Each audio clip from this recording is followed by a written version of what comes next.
This is Pet Life Radio. Let's talk pets. Welcome to Animal Rights on Pet Life Radio. This is your host, Tim Link, and I'm so glad you're joining us today.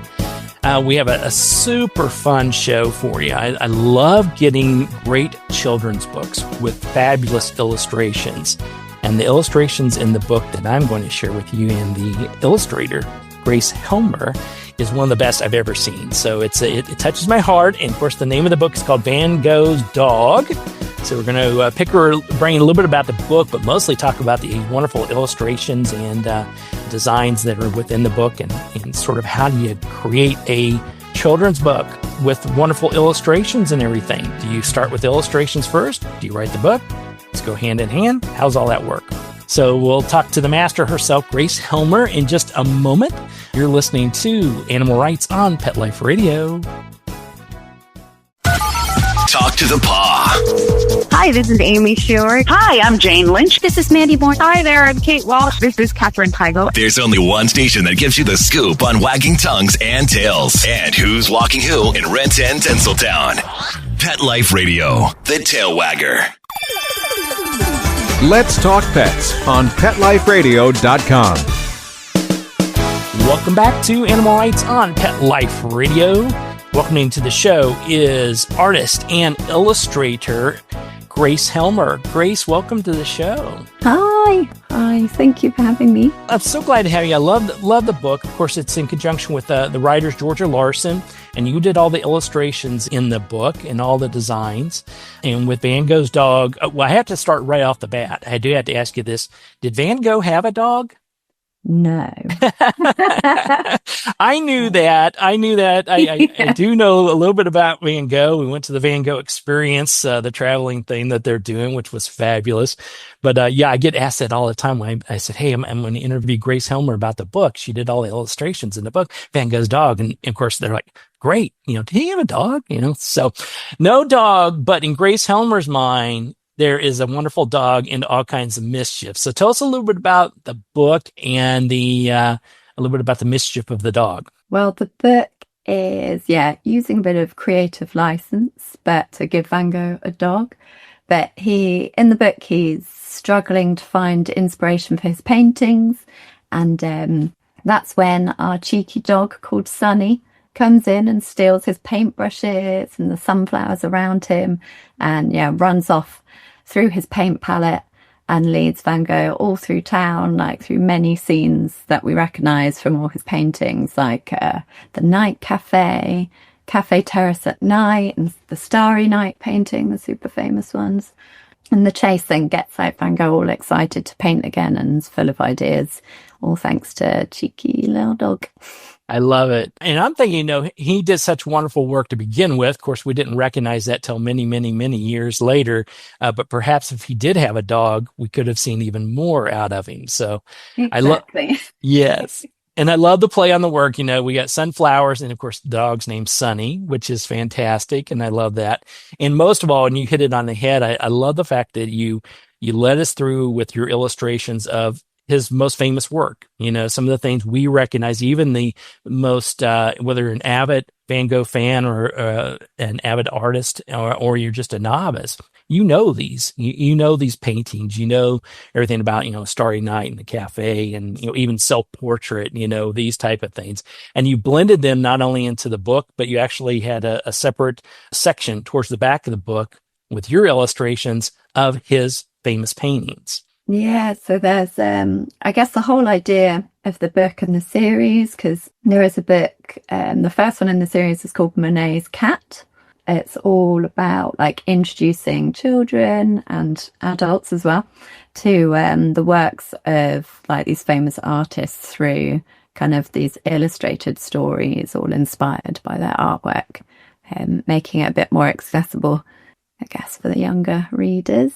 Yeah, absolutely. Well, and I think for those that, the younger readers, getting them hooked on fantastic writing and fantastic books, and then the wonderful illustrations that you put together is fantastic. It's one thing here, but also I have to believe, the parents and the teachers and the people reading the books to the children are learning more about it. Yeah, I imagine everybody knows the name of Monet and knows the name of Van Gogh, but do they really know the paintings? Could they match them up, and do they know the history behind it? And this takes us on a little bit of that journey with doing, like you said, a little bit of a twist to it. Yeah, sort of having a bit of fun with it, and I don't know, getting people to imagine the life behind the paintings as well. Like, how did Van Gogh discover these scenes and find these amazing inspiration in nature? Absolutely. And so the real question is, since this is a series of books, are the number of artists going to outweigh the number of animals that we can see within the books? That will be the great debate as we go through all these. I know, it could be endless, really. There's so many artists, so many animals. I think the next one in the series is about Matisse and a rabbit, a runaway rabbit. So Nice. Well, we will definitely get you back on and talk to you about that when that comes about, for sure. So tell us about how the series, and in this particular instance, the Van Gogh's dog, how did that all come about? Was it a matter of Georgia Larson, the writer, creating this idea and concept and then approaching you? Did you have the ideas and illustrations ahead of time and needed the writing behind it? Or did the editor say, hey, I need two great people that can do two great things, and there you go. You mix it all together and you got success? I think bingo, it's that last one. There you go. So it was the team at Michael O'Mara Books, who are the publisher behind it all here in the UK. I previously worked with them on a Van Gogh activity book, which is sort of for all ages as well. And they had already worked on Monet's cat with another illustrator, Becky Cameron, I think. And they wanted to, I think they had dreamt up this idea of Van Gogh's dog and all like a bit of the backstory as a cheeky dog when they came to me with that outline of the story and said, well, we know that you love painting Van Gogh and I love painting dogs as well. And I just thought the idea sounded really, really fun. And yeah, we sort of developed it a bit together, and the look of the dog especially went through a lot of different rounds of feedback and back and forth, trying to decide how best to show this sort of cheeky little character. Because at first he was sort of a bit bigger, maybe a bit more of a mixed breed dog with this sandy coloured fur. He's had the blue and yellow spotty neckerchief from the beginning. That's always been in there. We sort of wanted to show us this artsy street dog rather than someone else's pet. He's sort of just he's his own boss. But yeah, gradually the dog kind of became more ginger, and then he didn't seem to stand out enough against Van Gogh's paintings. So we decided to just make him a cute little white dog with black spots that sort of had a bit more sausage dog in him, bit of Jack Russell in there as well, and lots of a bit of a mix really. But yeah, so he could just stand out against all these beautiful paintings Van Gogh did. That was, and Jack Russell hit me right away on that. And I think you guys I think you did a fantastic job all the way around on that, because yeah, you want it to be, in my mind, even if I'm just looking at the book briefly before I get into it, I'm thinking, okay, this dog's got to be feisty, as you said, a street dog. It's got to be a terrier or a Jack Russell. It's got to be somebody that's getting into mischief all the time. And I love how you blended the blue and the gold to represent the sunflowers in the whole thing around his little handkerchief, little bow tie thing. There you go. That thing. So little bandana. Brilliant. So then as an illustrator, they come to you with this idea, and we'll take the dog, for instance, with Sunny. Did you have to go through all these different concepts and designs, or did you present, okay, I'm going to present this sort of the tan scruffy dog, and they're like, not quite, go back to the oil and paper and give us something else? Yeah, it's sort of a multi-stage process. With how I work on most jobs as an illustrator is you're starting off with the very rough sketches, and then that first stage is always to sort of suss out what each person's thinking And then usually you get no, not quite like that. And then each stage you sort of refine it a bit, you get a bit closer until suddenly it feels like, yes, like bingo, that's it. And which is always the best stage. That's it. Now the question though is, do you get the rights to the other dogs that you created so you can create other projects with them, or is it Yeah, that is a good question. I think like the roughs all belong to me and all my sketches, and I create all the illustrations. They're all oil painted, so I've got them all still like lying around in my drawers in my studio. Never know when they're going to come in handy, so that's perfect. Yeah. Never know, and they'll just pop up. That's it. Well, you brought it up, and these are oil paintings that you do, and I know various illustrators use different types of material in their designs, whether it's acrylic paint, whether it is a watercolor painting, whether it's, sketches and charcoal, these type of things. But from my understanding, this is one of your favorite methods in sort of how you go about crafting your skill set and what you do. How did that all come about? Yeah, because I guess a lot of people are like, why do you oil paint illustrations? Because it could quite easily be, other forms of painting which dry quicker. I guess as I was developing and like learning how to paint and to draw, I was taught oil painting when I was at college. And then as a poor student, they were the paints that I had. So I just carried on painting with them. And then slowly, as I've sort of had to work a bit more digitally to work with clients, I've sort of brought in sketching digitally, like on the iPad, and doing a bit of that. And then it still all revolves around the oil painting, because there's nothing like just sort of stepping back from the screen and just kind of getting lost in the world of the colour and the paints, and then I'll bring it all together digitally at the end, like scanning it all in once it's dry. I love it. Now you talked about that, digital designs and things of this sort of in the modern way of doing things.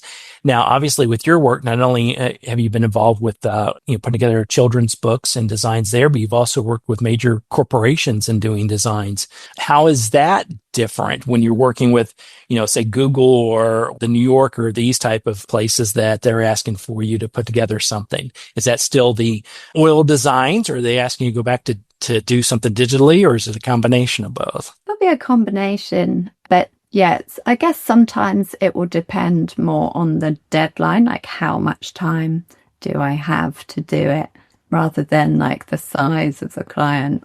But usually they'll always be painting as like the heart of the piece. But if it's really a time limit and or I need to make like a lot of changes very quickly, then I'll rely on doing more digital like changes to it afterwards and a bit of shortcuts here and there. But I always like the final piece to sort of seem like it's mostly painted and have that human touch as well. Yeah, I like that. Well, I have to ask, but I don't want you to get in trouble because I know you like doing both. How is it different working with an author and a publishing house, putting together a children's book and doing illustrations compared to working for a major corporation? Because I know you love them both and you want them to continue to hire you. I get it. I understand. I want both too. It's good. But I won't ask you if you have a preference. We'll just say, how is it different? The process, I guess, with a children's book, it's usually much longer. There's a lot more back and forth maybe in certain ways, but then in the same way almost with like a big corporation doing illustrations for them, you do have a lot of like back and forth as well, because it will often be like both sides really they look at every detail. But the children's books, it feels like they usually just publishing generally has smaller budgets, but they're more of the like passion projects or that kind of thing. It's hard to describe. Yeah, well, I can imagine if a publishing house is coming to you and they've got a concept that they're wanting to put into a book and hopefully make it a long series that you can tie in, that would be a little bit different approach and maybe a little bit more personable, I think. then maybe, I won't say a corporation is not personal, but I imagine they're hiring you for a particular product launch or a particular advertising plan, and they probably have an idea of what the plan is. And then they're like, go do something. I mean, am I making this too hard or too easy? They'll often have a much more exact sort of, thing that they want you to do for advertising. And they'll often be, really, really into those details and wanting to like have a lot of control in it. Where in a children's book, you have a bit more of that creative expression, usually like a more personal touch.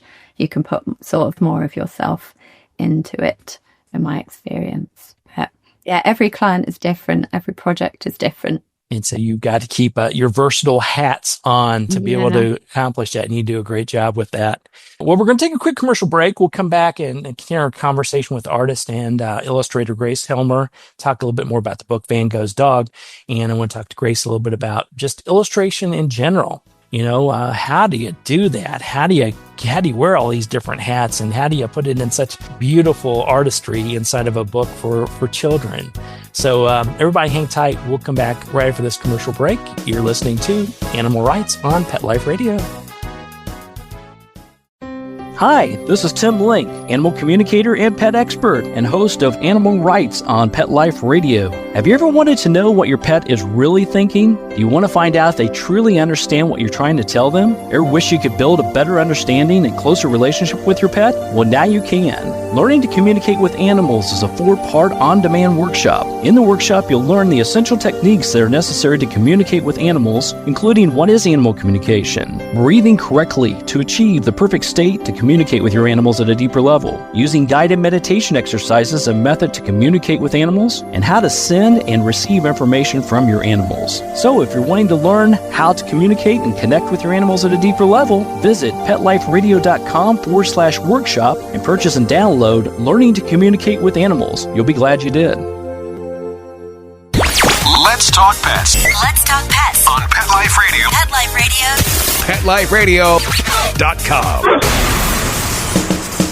Welcome back to Animal Rights on Pet Life Radio. Continue our conversation with artist and illustrator Grace Helmer, and the book is Van Gogh's Dog. So I love it. So when you get it all done, and Dusty, you mentioned at the first half that it takes a while to do it. Everybody that's a novice, not people that listen to this show because they know what goes into a children's book, but a novice would say, "Oh, okay, get somebody that can draw nicely and put some words in there. And, in a week or two, you're done." It's not that easy, I would assume. Yeah, definitely. I wish it was. Yeah, it takes a lot. It takes a lot longer than you would think to do something like a 30-page book that's mostly pictures. But as we discussed before, like there's lots of rounds of feedback, even choosing how the dog was going to look in Van Gogh's Dog, like how Sunny's looking. And that took a lot of back and forth. And it's also figuring out how the words and the images can work like they're best together, like they support each other. Things like what you're reading just before you turn the page. How does the page turn work? Or do you need to say in the words everything that's going on? Or can you show as much as possible in the pictures so there's not as many words there? And just getting the pacing right. That's why we go through like a lot of rounds of different sketches before we finally commit to the final paintings, final artwork. And then there's often changes after the final artwork. But for this book, it was quite a quick process because I think the publisher had a sort of idea in mind of when they wanted it to come out. But also I had my own deadline where I was about to go on maternity leave with my second child. So it had to be finished before then. So it was quite like, I think from beginning to end is about 4 months or so to get it done, which is very, very quick for this kind of picture book. I know it sounds long, maybe to some people, but to me, that's very, very short. Yes, absolutely. So I have to ask, the biggest critics definitely are the children. And you mentioned, I'm sure you've shared it in the family. What's the verdict? Did Mom do well? I'm trying to reflect back to my British ways, and I'm tearing them all. Yeah, that was one of my goals always, is like, as I was starting out as an illustrator, I knew that I really wanted to work on a children's book that I could eventually read to my own child or children. So this book, especially like as it was published, I was able to read it to my 2 children, and they thought it was really funny. They just think Sunny's like hilarious because in a way, like they're quite like the spirit of Sunny. Like they like to come in and steal my paintbrushes and run off with them, be all cheeky. So I think they felt like they could see themselves in the spirit. So mom was taking some literal license from her own life and blended it into her masterpiece of illustration. Yeah, exactly. Definitely inspired by my toddler. Absolutely. And you want a book in general that catches people and they want to go from beginning to end and either keep it on their shelf or share it with others. But for children, you want them to bore you to death with this book that you've read it now 50 times. And you're like, okay, one more time. So Yeah. that's what I could see happening. Well, let's talk a little bit about then just being an illustrator and being an artist in general. Obviously, you've gone from university to having a very successful career, multifaceted, and then you're an instructor as well, teaching others. Tell us a little bit about that journey to where you are today, and so maybe the ins and outs of it. We already know you're a starving artist and using whatever kind of paints that you had available to you. We got that one. Yeah, well, I suppose when I graduated, so I studied illustration at university in London, and then when I graduated, I just did not understand like how I could be paid to do drawing. Like I thought I'd be tricking anyone if they gave me money to do drawings, although it was like what I wanted to do. I didn't really understand, but it was gradually I got a studio space, sharing with lots of friends from my course who are also trying to be illustrators. And we would do projects together that were sort of self-started, self-funded projects with the little money we had to, and do group projects and our own work as well, just personal work to try and get our names out there, get our work out there.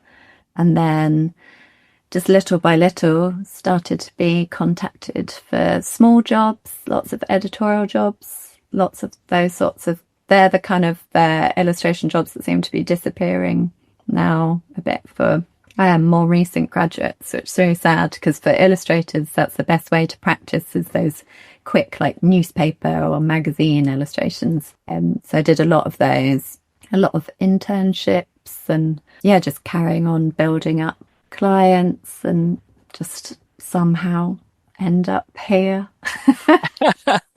Yes, because you're very good at what you do. That's the key. Because I love your art and I love your illustration in general and how you put everything together. And thank you so much. So I know it will be continued success moving forward and growing. So I'm excited about that for you. Thank you. So, Grace, tell us a little bit then, at the end of the day, when people pick up a copy of the book, Van Gogh's Dog, and they look at all these wonderful illustrations and want to keep it forever and share it forever, is that your goal as an illustrator? Or is there something that you're hoping they get from it and maybe someone mentions and you're like, thank goodness, they got it. They got it. I guess I always want people to feel something from looking at my illustrations or reading this book and the story, just feel inspired themselves.